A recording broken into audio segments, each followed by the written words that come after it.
Good morning students. आज के video में हम क्रिप्टो करेंसी की बात करेंगे। क्रिप्टो करेंसी क्या है? क्रिप्टो करेंसी एक तरीके की वर्चुअल करेंसी है जो अनरेगुलेटेड डिजिटल मनी का टाइप है। क्रिप्टो करेंसी और virtual currency are type of unregulated digital money. They are mainly decentralized peer-to-peer system and transacted between user directly without any intermediary.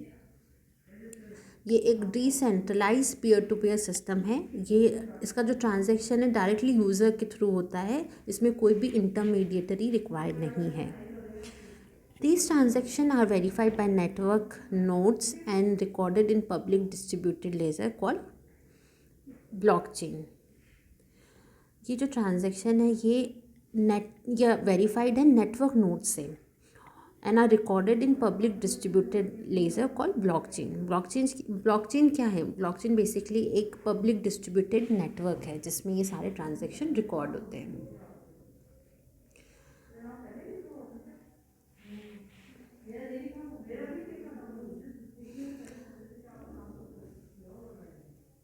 They are neither issued by central bank or public authority nor is necessarily attached to fiat currency, but is used and accepted among the members of specific virtual community. ये ना ही तो central bank issue करता है, ना ही कोई public authorities को issue करेगा, और ना ही ये नेसेसरली अटैच्ड है फिएट करेंसी से। तो इसको यूज़ कौन करता है? इसको यूज़ करते हैं जो वर्चुअल कम्युनिटी के जो मेंबर्स हैं वही इसको यूज़ करते हैं, एक्सेप्ट करते हैं। अगर हम सब एग्ज़ाम्पल की बात करें तो सबसे बड़ा एग्ज़ाम्पल जो है इसका बिटकॉइन है। क्रिप्टो करेंसी का सबसे बड़ा एग्ज़ाम्पल होगा तो वो होगा bitcoin. Apart from this ethereum भी इसका बहुत बड़ा example, litecoin, dash, ripple are also the example of crypto currencies. Recently RBI ने इसके ऊपर बैन लगा दिया था क्रिप्टो करेंसीज पे। तो क्यों इस पे बैन लगाया गया था? फर्स्ट रीज़न दिया गया है volatility. The price of crypto currency specially bitcoins has been volatile. जो इसकी करेंसी जो है, जो प्राइस है, ये बहुत जल्दी फ्लक्चुएट करती है, कभी इंक्रीज डिक्रीज बहुत जल्दी होता है। इसकी वजह से रिजर्व बैंक ऑफ इंडिया ने इसके ऊपर बैन लगा दिया था। एनोनिमिटी।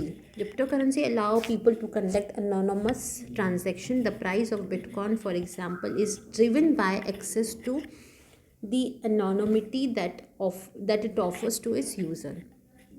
इसमें क्या होता है, अपना नाम बताए बिना ट्रांजैक्शन कर सकते हैं। तो इससे जो प्राइस जो है, the price of bitcoin for example is driven by access to anonymity that it offers to its user.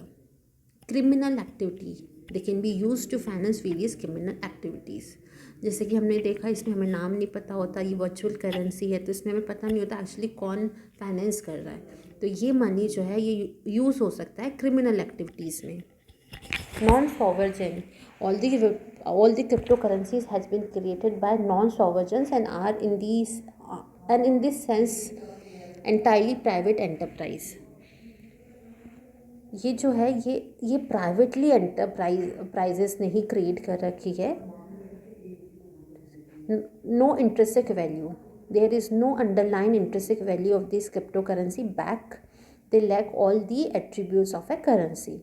इसकी कोई इंट्रिंसिक वैल्यू नहीं है, इसलिए ये करेंसी का जो मेन जो एट्रीब्यूट है जिसके लिए इंट्रिंसिक वैल्यू रिक्वायर्ड होती है करेंसी के लिए, वही ये लैक करती है। It has no intrinsic value, no fix nominal value. There is no fix nominal value of these private cryptocurrency that is neither act as any store of value nor they are a medium of exchange. Then is uncertainty. Since their inception, cryptocurrencies have demonstrated extreme fluctuation in their price. These currencies are operate on decentralized network outside central banking system. जो price है, जैसा कि हमने starting में देखा, बहुत ही extremely fluctuate करती है। ये ऑपरेट डिसेंट्रलाइज्ड नेटवर्क पे ऑपरेट करती है, इस पर सेंट्रल बैंक का कोई कंट्रोल नहीं है, इसलिए इसमें बहुत ज़्यादा अनसर्टेनिटी है। Not a legal tender. ये एक लीगल टेंडर नहीं, जैसे हम नॉर्मल करेंसी में देखते हैं जो करेंसी होती है वो एक लीगल टेंडर होती है, but in case of crypto currency they are not a legal tender. A review of global practice shows that they have not been recognized as a legal tender in any jurisdictions। ये by law एक legal tender नहीं है। Lack of accountability of user and exchange. There is no accountability to users and exchange. कोई भी आप किसी को भी अकाउंटेबल नहीं कर सकते हो। There is no grievance redressal mechanism in such a system as all the transaction are irreversible।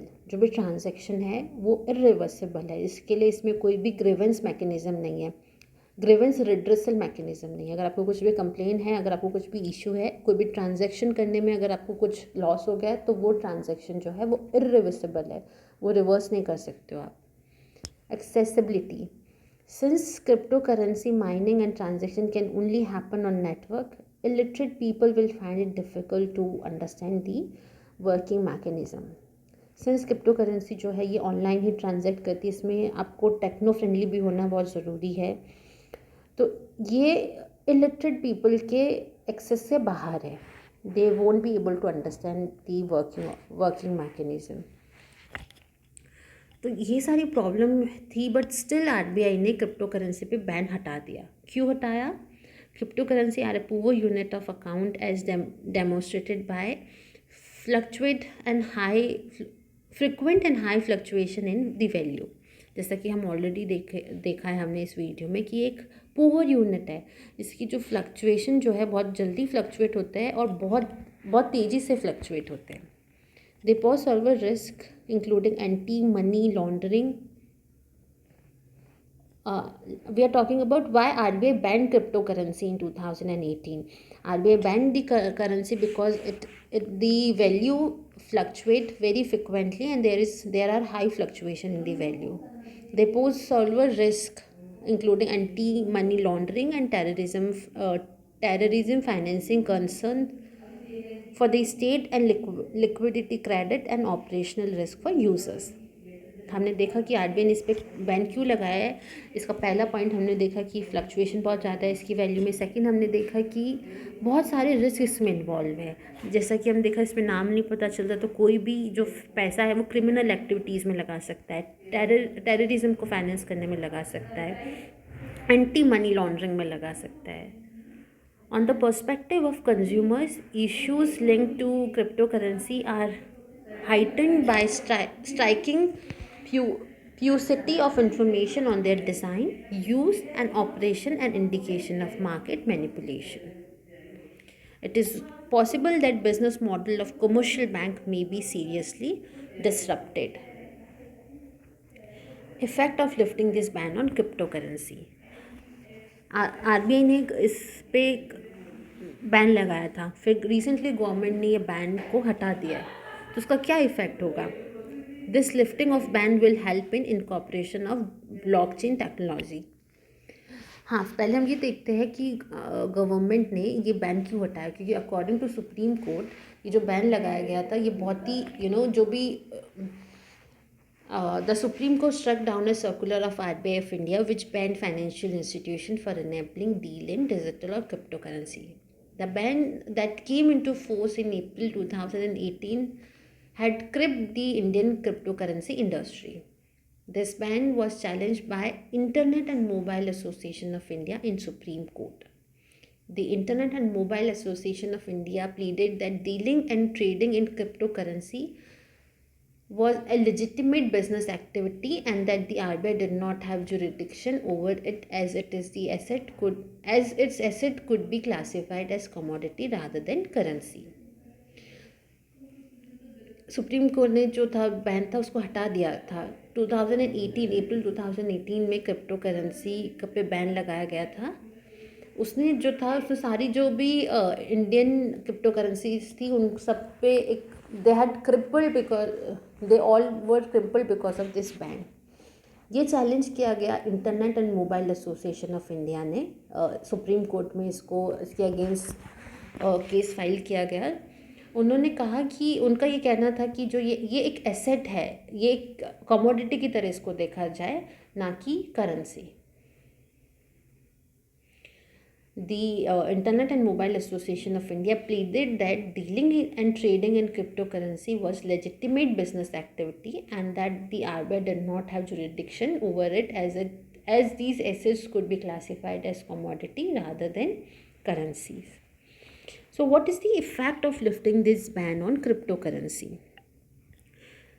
This lifting of ban will help in incorporation of blockchain technology. जो भी ब्लॉकचेन टेक्नोलॉजी है उसका इनकॉर्पोरेशन हो जाएगा. Blockchain technology is under piping technology behind any crypto currency. Blockchain, which was conceptualized for verification of anonymous peer-to-peer transaction in Bitcoin, have since been adapted from many other purposes. It creates electronic ledger where every transaction is recorded and is open to verification by many people while maintaining confidentiality. इसमें क्या होता है, इसमें ये जो ban है, इसकी ban के हटने की वजह से ब्लॉकचेन टेक्नोलॉजी का इनकॉर्पोरेशन हुआ है. बेसिकली ब्लॉकचेन टेक्नोलॉजी क्या है, ये एक पब्लिक डिस्ट्रीब्यूशन इलेक्ट्रॉनिक लेज़र है. इसमें जो भी ट्रांजैक्शन होते हैं वो सारे ट्रांजैक्शन इसी लेज़र में रिकॉर्ड होते हैं. और ये क्या है, this is open for verification by many people. इसको बहुत सारे लोग इसको वेरीफाई कर सकते हैं और उसकी जो कॉन्फिडेंशियलिटी है वो भी मेंटेन रहती है. It quickly detects fakes and this allow duplicate transaction. ये जो डुप्लीकेट ट्रांजैक्शन है उसको रोकता है और जो भी फेक है उसको भी डिटेक्ट कर लेता है. Blockchain technology forms a crucial part of industrial revolution 4.0. It is also estimated that blockchain will generate $3.1 trillion in new business value by 2030.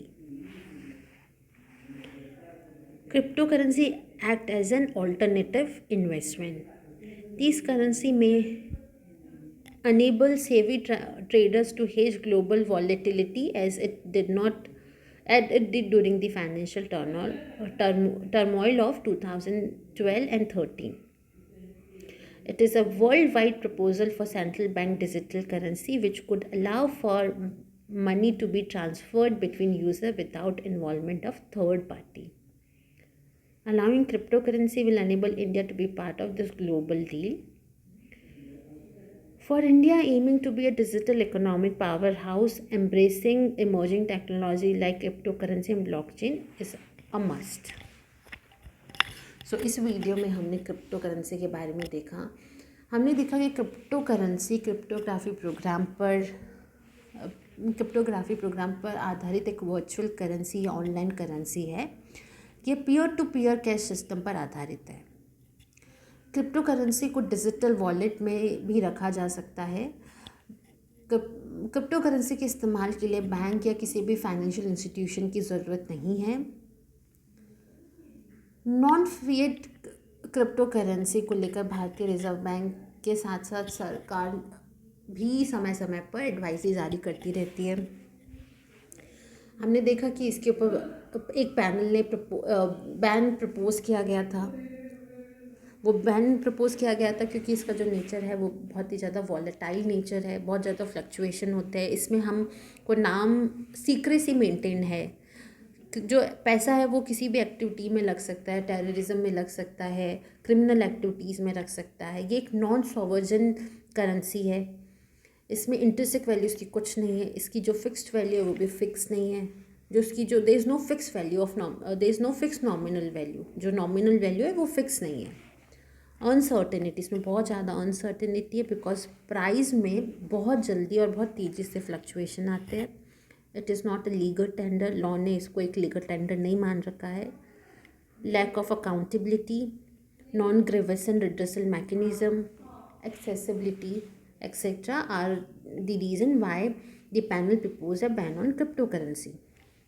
Then RBI banned cryptocurrency in 2018. RBI ने ban किया. RBI ने भी वही reason दिए कि जो भी changes है बहुत जल्दी आते हैं, बहुत तेज़ी से फ्लक्चुएशन आते हैं.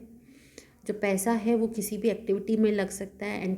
एंटी मनी लॉन्ड्रिंग में पैसा लग सकता है, टेररिस्ट फाइनेंसिंग में लग सकता है, टेररिज्म फाइनेंसिंग में लग सकता है, क्रिमिनल एक्टिविटी में लग सकता है।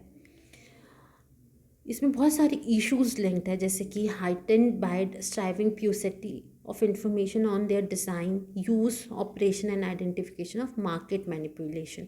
जो मार्केट में मैनिपुलेशन है वो भी इसमें आइडेंटिफाई नहीं हो सकता है।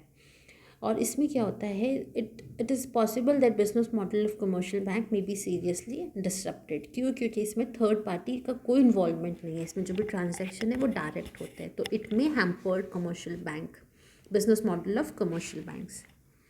फिर आरबीआई ने इसको हटा दिया, आरबीआई ने बैन हटा दिया गया था। इसके लिए केस फाइल किया गया था। किसने किया था ये case file? This was filed by Internet and Mobile Association of India. So उससे क्या होगा, उससे बैन हटाने से ब्लॉकचेन टेक्नोलॉजी का इनकॉर्पोरेशन हो गया। ब्लॉकचेन टेक्नोलॉजी बेसिकली क्या है, ये एक पब्लिक डिस्ट्रीब्यूशन इलेक्ट्रॉनिक नेटवर्क है। इसमें क्या होता है, इसमें ट्रांजैक्शन रिकॉर्ड होते हैं और वेरीफाइड होते हैं बहुत सारे लोगों से, लेकिन कॉन्फिडेंशियलिटी जो है वो मेंटेन रहती है। ये फेक और डुप्लीकेट ट्रांजैक्शन को रोकता है।